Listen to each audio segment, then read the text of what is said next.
Series ইতিমধ্যেই নিজেদের হাতে নিয়ে নিয়েছে বাংলাদেশ। পাকিস্তানকে একের পর এক চাপে ফেলে দিয়ে টাইগাররা এখন খেলবে শুধু গৌরব আর গর্বের জন্য। মিরপুরের শেরেবাংলা স্টেডিয়ামে আজ তৃতীয় ও শেষ টি-20, আর সামনে হোয়াইট ওয়াশের সুবর্ণ সুযোগ।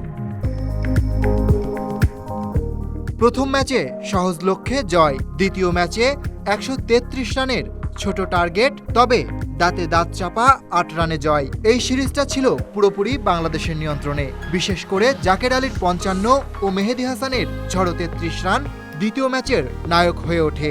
বল হাতে তানজিম, শরীফুল আর মেহেদীর শিকারেই পাকিস্তানের ব্যাটিং মাটিতে মিশে যায়।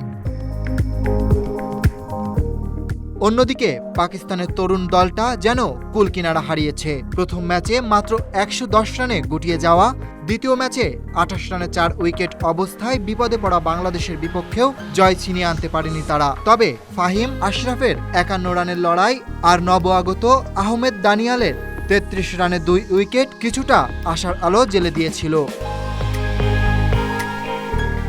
মিরপুরের ধীরগতির স্পিন সহায়ক উইকেট বরাবরই রান তুলতে কঠিন। দ্বিতীয় ইনিংসে পিচ আরও ধীর হয়ে যায়, যে কারণে টস জেতাটা হতে পারে খুব গুরুত্বপূর্ণ। বাংলাদেশ চাইবে ধারাবাহিকতা ধরে রেখে ইতিহাস গড়তে, আর পাকিস্তান চাইবে অন্তত একটি জয় ছিনিয়ে মর্যাদা বাঁচাতে।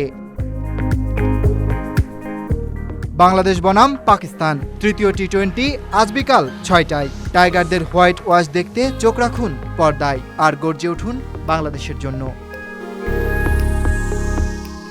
Dhaka express news desk.